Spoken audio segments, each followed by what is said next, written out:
I remember exactly the moment I noticed it. It wasn't dramatic. It wasn't a deafening noise.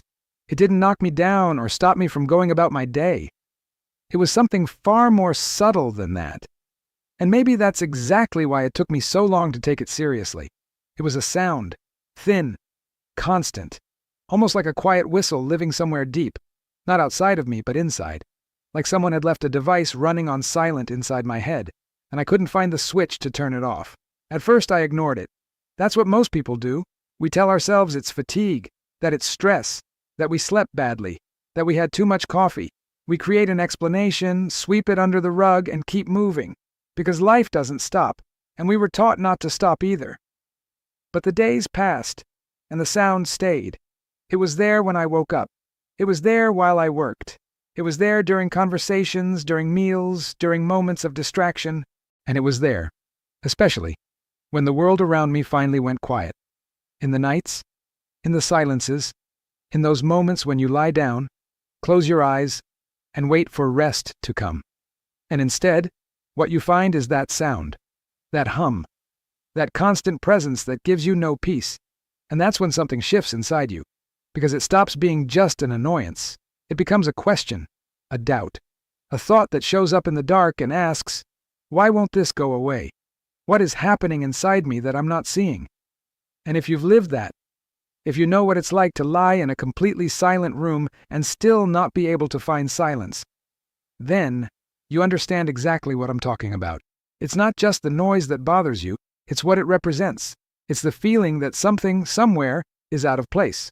Over time, I started paying closer attention, and the more attention I paid, the more I realized that the ringing hadn't arrived alone. There were moments of dizziness, small, almost imperceptible at first.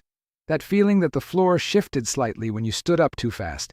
That instant of imbalance that only lasts a second, but leaves behind a strange unease that lingers far longer. Then came the moments of pressure, a heaviness, a discomfort, sometimes something close to pain, not intense but persistent enough that you couldn't forget it was there. And that was the moment I stopped calling it coincidence. Because when different symptoms begin appearing together, in a pattern, with frequency, they are rarely random. The human body is a system, and systems don't develop multiple simultaneous irregularities by accident. When that happens, it's because something deeper is being communicated. And the word I choose here is communicated. Not wrong, not broken, not defective, communicated. Because that's exactly what I began to understand when I finally decided to stop ignoring and start investigating. The ears, and everything connected to them, don't function in isolation. They are part of a complex network that involves the nervous system, blood circulation, the brain, hormonal balance, and even the nutritional state of the body.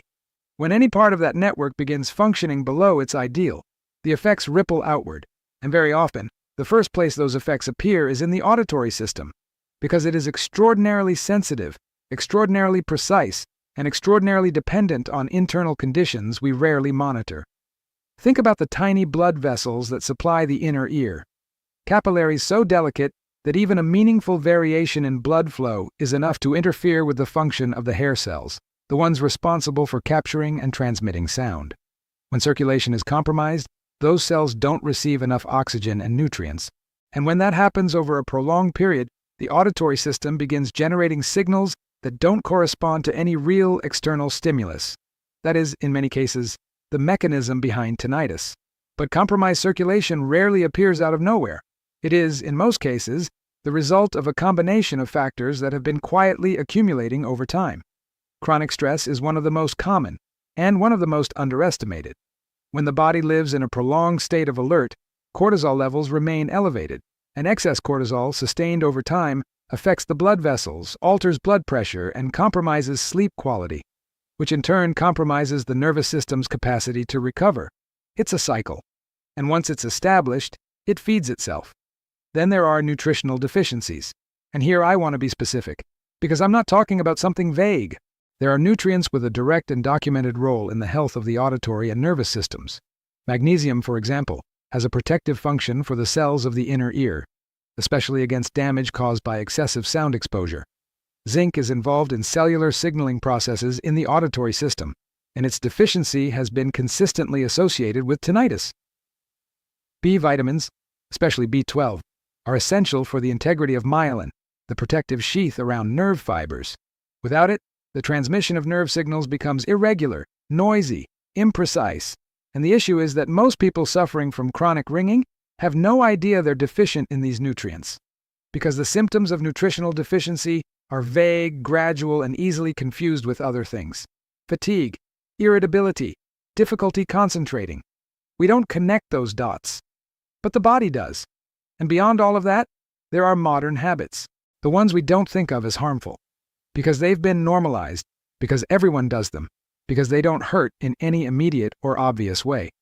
The constant use of headphones at high volume, even when it seems moderate, the sleep deprivation that has become routine, chronic dehydration, because most people drink less water than they need, and hydration plays a direct role in maintaining fluid pressure in the inner ear.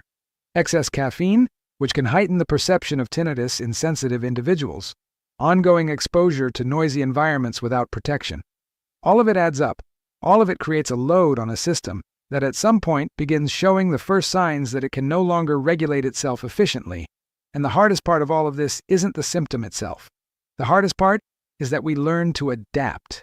We learn to sleep with the sound, to ignore the dizziness, to attribute the discomfort to a different cause each time. We become experts at convincing ourselves that we're fine, until the day we realize it's been months, maybe years, living in a diminished version of how we'd feel if the body were truly in balance. I reached that point, the point where adaptation no longer worked, where pretending it would go away on its own was no longer a reasonable option.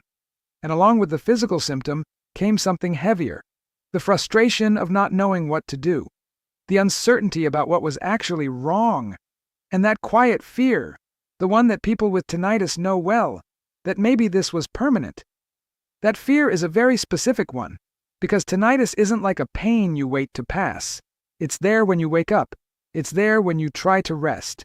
It's there in the moments that should be peaceful, and when there's no clear explanation, when no one tells you exactly what's causing it and what to do, the mind starts filling that void with the worst possibilities. But it was precisely in searching for real answers that something began to change. Not through a magic solution, not through exaggerated promises, but through understanding, through starting to see what was actually happening, and realizing that there were concrete paths, rooted in how the body actually functions, to begin restoring balance. And the first major shift wasn't physical, it was mental. It was understanding that the body wasn't working against me, it was communicating with me. And when you change that perspective, when you stop seeing symptoms as enemies and start seeing them as information, you stop fighting against your own body and begin working with it. From that point, the actions started making sense. Improving circulation, not through complicated formulas, but through consistent movement, adequate hydration, and reducing the factors that constrict vessels and restrict blood flow to the most delicate structures of the inner ear.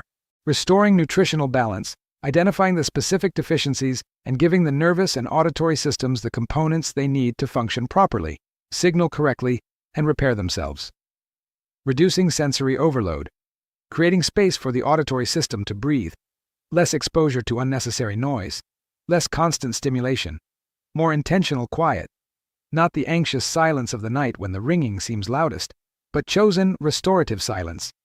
Protecting and prioritizing sleep, because it's during deep sleep that the central nervous system carries out its consolidation and repair processes.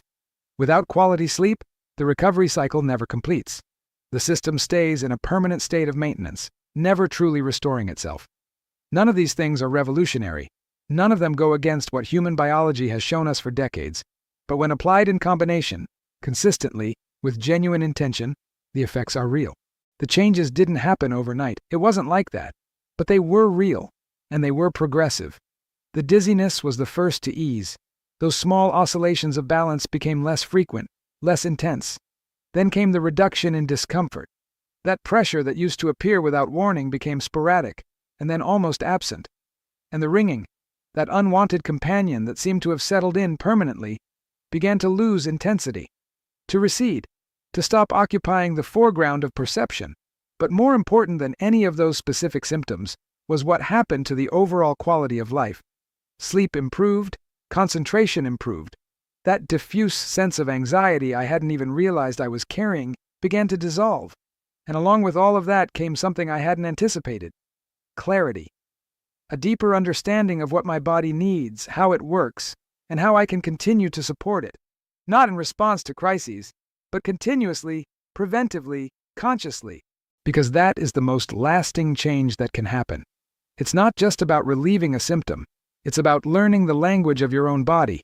It's about understanding that when something is out of place, there is a reason, and that reason can be investigated, understood, and addressed. And if you've made it this far, if you listened to this story and at some point thought, "This sounds like what I'm going through," then I want you to take one thing with you. You are not alone in this. The ringing, the dizziness, the discomfort that comes and goes without clear explanation, all of it is far more common than it seems. And it isn't weakness. It isn't hypochondria. It isn't exaggeration. It is your body speaking. And it deserves to be heard. We've left a complete practical guide in the first link in the description for anyone dealing with this kind of symptom who wants to understand more deeply what might be happening and what paths are available for restoring balance safely and naturally. It's absolutely worth checking out. And in the pinned comment, there's also a detailed method for those who are tired of the constant ringing, the dizziness that appears without warning, and the discomfort that never fully disappears, showing a possible path to help the body recover its natural regulation. Because that path exists, and it begins the moment you decide to stop ignoring the signal and start listening.